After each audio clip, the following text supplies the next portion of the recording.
Hello and welcome. Well, I don't know about you guys, but it has been a doozy of a week for me, which is why I need this. I need you guys as accountability partners, so I greatly appreciate you checking in and being here.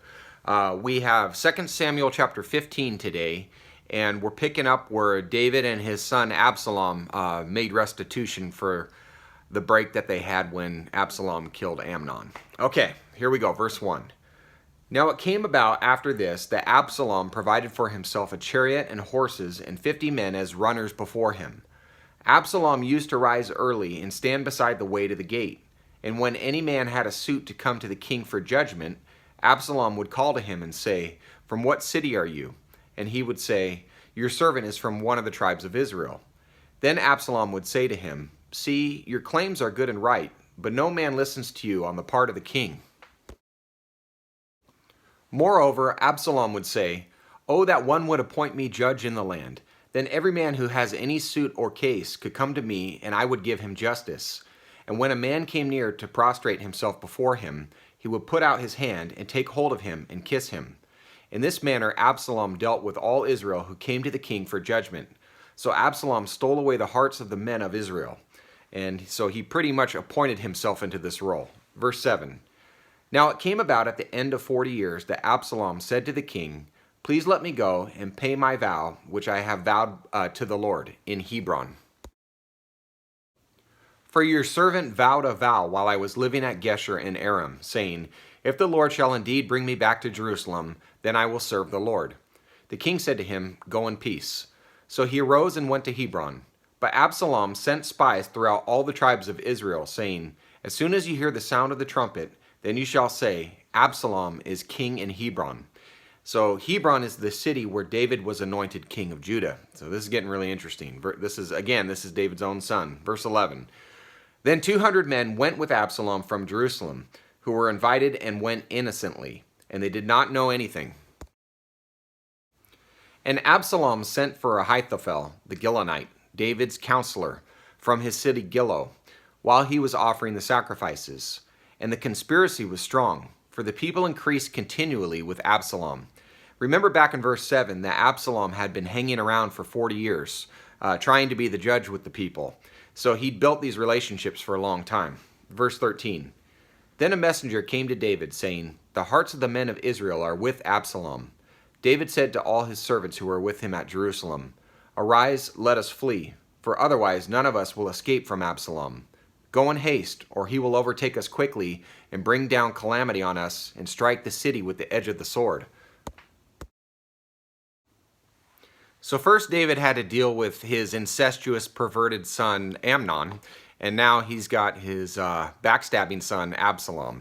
And this all ties back to the multiple wives and his sinful choice with Bathsheba. So you reap what you sow. Verse 15. Then the king's servants said to the king, "Behold, your servants are ready to do whatever my lord the king chooses." So the king went out and all his household with him. But the king left 10 concubines to keep the house. Remember that. Verse 17. The king went out and all the people with him, and they stopped at the last house. Now all his servants passed on beside him, all the Cherethites, all the Pelethites, and all the Gittites. 600 men who had come with him from Gath passed on before the king. These were David's foreign mercenaries, which are professional soldiers hired to serve a foreign army. Verse 19. Then the king said to Ittai the Gittite, "Why will you also go with us? Return and remain with the king." And I believe he's referring to the king of the Gittites. "For you are a foreigner and also an exile. Return to your own place. You came only yesterday, and shall I today make you wander with us while I go where I will? Return and take back your brothers. Mercy and truth be with you." But Ittai answered the king and said, "As the Lord lives, and as my lord the king lives, surely wherever my lord the king may be, whether for death or for life, there also your servant will be." Therefore David said to Ittai, "Go and pass over." So Ittai the Gittite passed over with all his men and all the little ones who were with him. While all the country was weeping with a loud voice, all the people passed over. The king also passed over the brook Kidron, and all the people passed over toward the way of the wilderness. These were very uncertain and crazy times for the Israelites. I'm sure word spread about David's sin with Uriah, and obviously things were not as secure as they had formerly been before David had messed up. Now behold, Zadok also came, and all the Levites with him, carrying the ark of the covenant of God. And they set down the ark of God. And Abiathar came up until all the people had finished passing from the city. The king said to Zadok, "Return the ark of God to the city. If I find favor in the sight of the Lord, then he will bring me back again and show me both it and its habitation. But if he should say thus, I have no delight in you, behold, here I am, let him do to me as seems good to him." The king said also to Zadok the priest, "Are you not a seer? Return to the city in peace, and your 2 sons with you, your son Ahimaaz and Jonathan the son of Abiathar. See, I am going to wait at the fords of the wilderness until word comes from you to inform me." Therefore Zadok and Abiathar returned the ark of God to Jerusalem and remained there. And David went up the ascent of the Mount of Olives, and wept as he went, and his head was covered, and he walked barefoot. He knew that everything he did brought this upon himself, his family, and the people. Then all the people who were with him each covered his head and went up weeping as they went. They felt it too. Verse 31. Now someone told David, saying, "Ahithophel is among the conspirators with Absalom." And David said, "O Lord, I pray, make the counsel of Ahithophel foolishness." Something that's very clear in this chapter is that David is broken and humble again before the Lord, as he was in his early days, before his rise to power where pride took over. And we're going to see how God responds to that. Verse 32. It happened as David was coming to the summit where God was worshipped, that behold, Hushai the Archite met with his coat torn and dust on his head. David said to him, "If you pass over with me, then you will be a burden to me.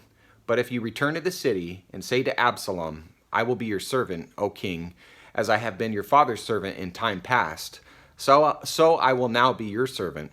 Then you can thwart the counsel of Ahithophel for me. Are not Zadok and Abiathar the priests with you there? So it shall be that whatever you hear from the king's house, you shall report to Zadok and Abiathar the priests.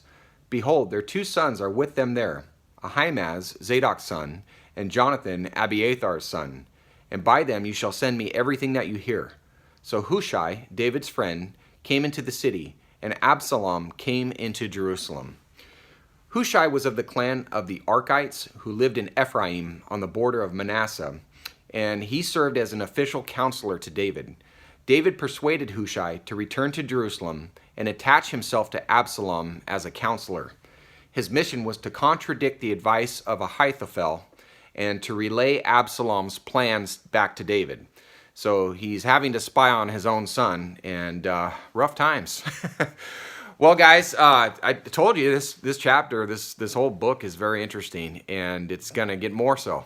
So hope to see you tomorrow. God bless you. Have a great day. Take care.